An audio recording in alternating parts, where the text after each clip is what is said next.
Hello everyone, welcome back to the session of science and technology. Friends, మనకి space టెక్నాలజీకి సంబంధించి ఒక important విషయం అనేది ఈ క్లాస్లో మనం డిస్కస్ చేయనున్నాం. సో మనం అనుకుంటున్నాం కదా, మనం ఫండమెంటల్స్తో పాటు మనం నేర్చుకున్నటువంటి ఫండమెంటల్స్తో పాటు ఉన్న క్లాసెస్లో మెజారిటీగా ఫండమెంటల్స్ అన్ని నేను కవర్ చేసి ఉంటాను. ఆ కింద ఫోల్డర్స్లో కానివ్వండి, పైన ఫోల్డర్స్లో కానివ్వండి.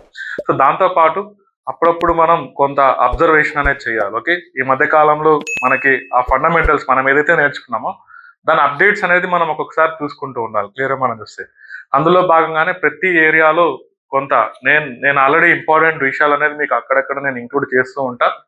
దాంతోపాటు ఓకే, ఆ సిలబస్ని టోటల్గా కవర్ చేయడంతో పాటు ఇంకా ఫిబ్రవరి 23వ తారీఖు ఎగ్జామ్ ఉంది కాబట్టి, బీయింగ్ మనం ఇంకా నవంబర్లో ఉన్నాం కాబట్టి ప్రజెంట్ అరౌండ్ ఒక 90 days ఉంది కాబట్టి ఇప్పటి నుంచి క్లియర్లీ మీరు ఏం చేయాలంటే, సో ప్రతిరోజు ఈ 3 నెలల పాటు, అంటే ఫిబ్రవరి 23 ఎగ్జామ్ కాబట్టి ఒక 20 రోజుల ముందు వరకన్నా కనీసం ప్రతి విషయాన్ని, ఆ సిలబస్లో ఉన్నటువంటి ప్రతి విషయాన్ని కొంత వాళ్ళు ఏదైతే ఇచ్చారో దానికి సంబంధించింది ఏదైనా న్యూస్లో వస్తానే ఇప్పటి నుంచి మీరు వెంటనే కలెక్ట్ చేసుకొని మీరు దాన్ని కొంతవరకు ఓకే ఆ డేటాని మీరు భద్రపరచుకొని దాన్ని కొంత ప్రిపేర్ అవ్వాల్సిన అవసరం.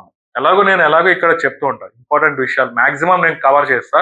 సో ఇంకా మీరు కూడా ఏదన్నా మీకు ఏదన్నా కొన్ని ఇంపార్టెంట్ అనిపించినా, మీకు ఏదైనా కొత్తగా కనిపించినా కూడా సిలబస్తో రిలేటెడ్ థింగ్స్ అనేది మీరు కొంతవరకు అబ్జర్వేషన్ చేయాలి. ఎనీహౌ, మనం చూడండి, మనకు ప్రత్యేకంగా స్పేస్ టెక్నాలజీలో ఇండియాకి సంబంధించిన శాటిలైట్స్ అన్నాడు, ఇండియాకి సంబంధించిన లాంచ్ వెహికల్స్ అన్నాడు.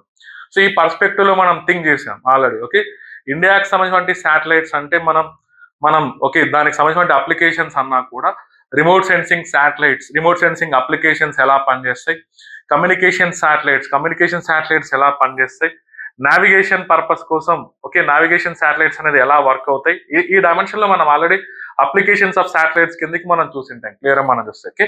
సో ఈ మధ్య మనం చూడండి, సో ఎలన్ మస్క్ సంబంధించిన స్పేస్ ఎక్స్ సంస్థ సో ఫస్ట్ టైం మన ఇండియాకి సంబంధించిన ఇస్రోతో కొలాబరేట్ అయ్యి మనకు సంబంధించిన ప్రత్యేకమైనటువంటి ఒక అడ్వాన్స్డ్ కమ్యూనికేషన్ శాటిలైట్, ఇక్కడ మనం అనుకుంటే అది క్లియర్గా జీశాట్, మన దేశానికి సంబంధించి జీశాట్ 20 అంటున్నాం. ఇది మీరు కొంత గుర్తుపెట్టుకోవాల్సిన అవసరం ఉంది. GSAT 20 clearly. సో దీన్నే మనం ఓకే సంవాట్ మనకి ఇలా N2 అని కూడా మనం చెప్పుకోవచ్చు, దాని పేరు అలా ఉంటుంది. క్లియర్ మనం ఓకే.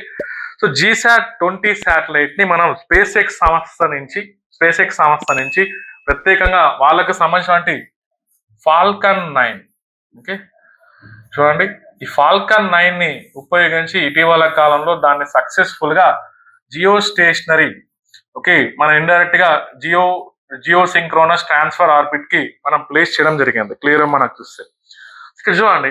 సో మన దగ్గర మరి మీకు డౌట్ రావచ్చు, మన దగ్గర మరి లాంచ్ వెహికల్స్ ఉన్నాయి కదా.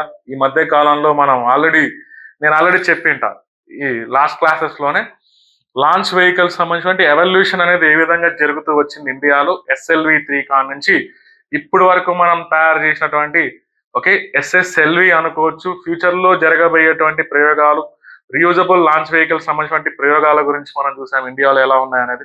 ఇదంతా లాంచ్ వెహికల్స్ గురించి చూసాం.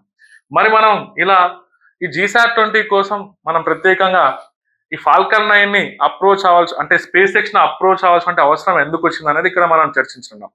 సో అఫ్ కోర్స్ ఈ జీశాట్ 20 అనేది జీశాట్ అనే పదంగా అనిపిస్తే మనం ఖచ్చితంగా అది కమ్యూనికేషన్ శాటిలైట్ అని మనం చెప్పేయచ్చు. ఆ పక్కన పేరు ఏదున్నా కూడా, ఆ పక్కన నెంబర్ ఏదున్నా కూడా క్లియర్గా మనం చూస్తే. ఇప్పుడు చూడండి, ఆల్రెడీ మీరు కనుక చూసింటే గతంలో ఇండియాలో జీశాట్ 19 దానికంటే ముందు నెంబర్ జీశాట్ 19, అది కూడా ఒక communication satellite okay, heavy communication satellite అని మనం చెప్పుకోవచ్చు. ఆల్రెడీ మనం ఈ GSLV MK3 మనం మొదలు పెట్టినప్పుడు GSLV MK3 అనేది ఆ పేరుతో పిలిచేవాళ్ళం. ఆ MK3 D1 ని బేస్ చేసుకొని జీశాట్ 19 ని మనం ప్రయోగించాం. GSLV MK3 D1 ని ఉపయోగించి జీశాట్ 19 ని మనం 2017 సంవత్సరంలో మనం ప్రయోగించుంటాం. క్లియర్ మనం చూస్తే. సిమిలర్లీ మనం జీశాట్ 29 ఉపగ్రహం ఓకే అదే GSLV MK3 D2 ని ఉపయోగించి మనం జీశాట్ 29, అది కూడా ఒక కమ్యూనికేషన్ శాటిలైట్ అని మనం చెప్పుకోవచ్చు క్లియర్లీ. సో దాన్ని కూడా మనం GSLV MK3 ని బేస్ చేసుకొని ప్రయోగించాం.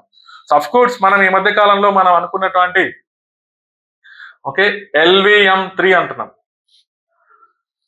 సో ప్రత్యేకంగా LVM-3 ఇవి ఆల్రెడీ మనకి GSLV MK3నే. ఓకే, మనం ఇలా LVM3 అనేటువంటి పేరుతో మనం కన్వర్ట్ చేసామని చెప్పుకున్నాం. నేను ఆల్రెడీ LVM3 గురించి కూడా మీకు చెప్పింటాను. సో దానికి చూడండి, ఇలా జియో సింక్రోనస్ ట్రాన్స్ఫర్ ఆర్బిట్లోకి ఏదైనా ఉపగ్రహాన్ని తీసుకెళ్లాలంటే అది మాక్సిమం ఓకే ఒక 4000 kgs ని అది తీసుకెళ్లగలుగుతుంది పేలోడ్ క్లియర్ గా. సో మనకి ఓకే జియో సింక్ లో ఎర్త్ ఆర్బిట్స్ అనుకోండి, నో ప్రాబ్లం. లో ఎర్త్ ఆర్బిట్స్ కి అది ఒక దాదాపుగా ఒక 8000 kgల వరకు అది లిఫ్ట్ చేయగలుగుతుంది. 8000 kgలు అప్ టు 10,000 kgs వరకు అనుకోవచ్చు క్లియర్లీ. లో ఎర్త్ ఆర్బిట్స్ అంటున్నాం clearly.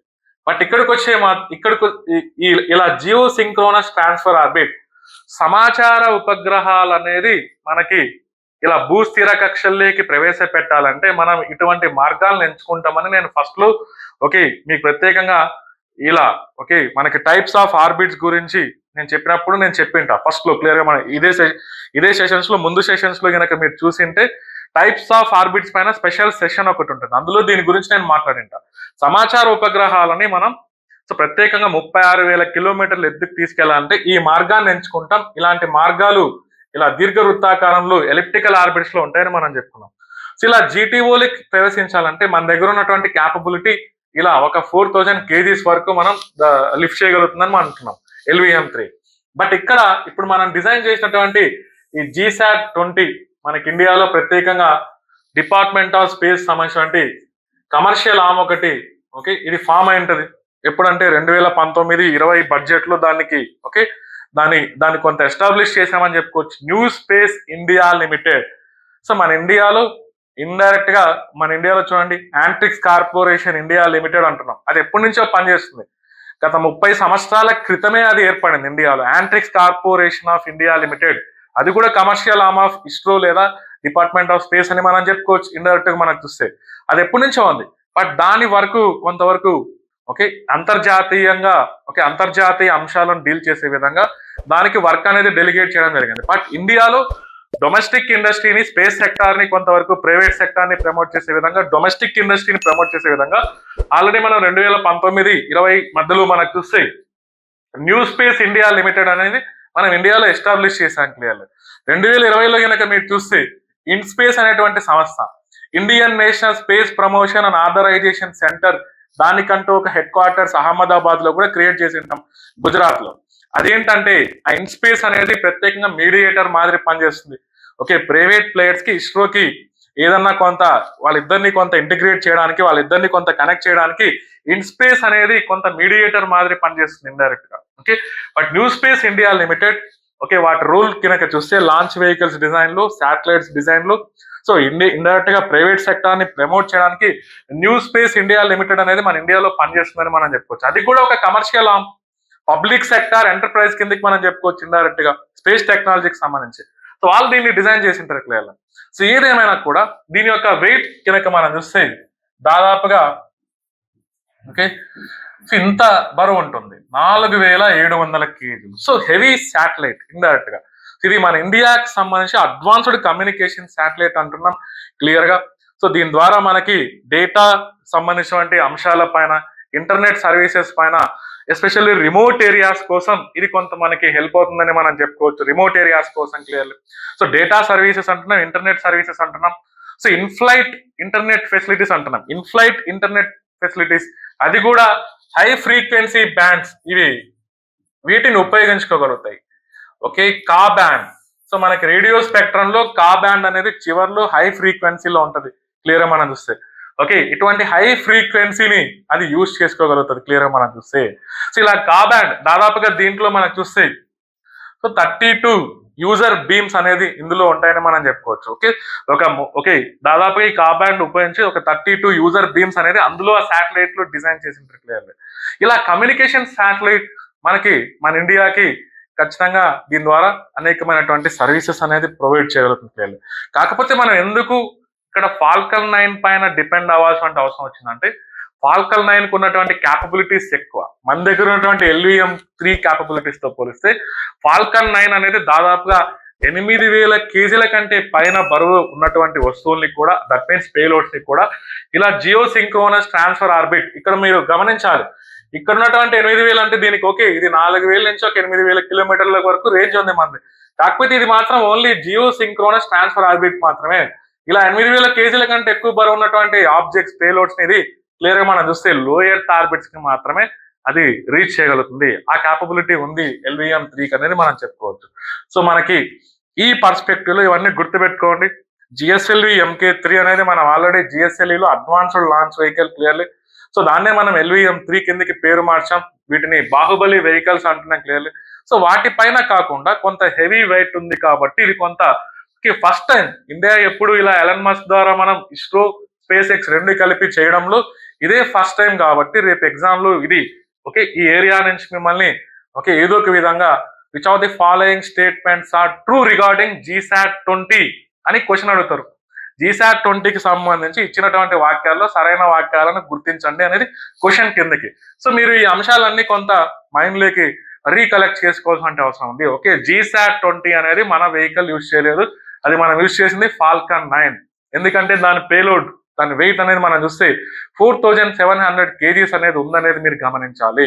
So advanced communication satellite GSAT అంటేనే కమ్యూనికేషన్ శాటిలైట్. ఆల్రెడీ మనం గతంలో GSAT-19 GSAT-29 ఇలాంటి ప్రయోగించాం క్లియర్, GSAT-31 క్లియర్ మనం చూస్తే. బట్ ఈ GSAT-19 GSAT-29 ని మాత్రం GSLV MK3 ద్వారా మనం విజయవంతంగా 2017-18 లో మనం ప్రయోగించాం.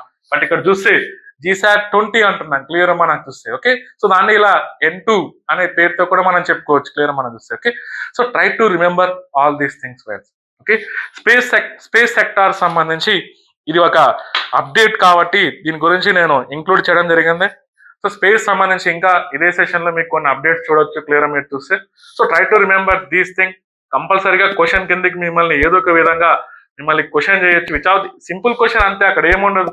సో ఆ సెంటెన్సెస్ ని మీరు ఐడెంటిఫై చేయగలరు.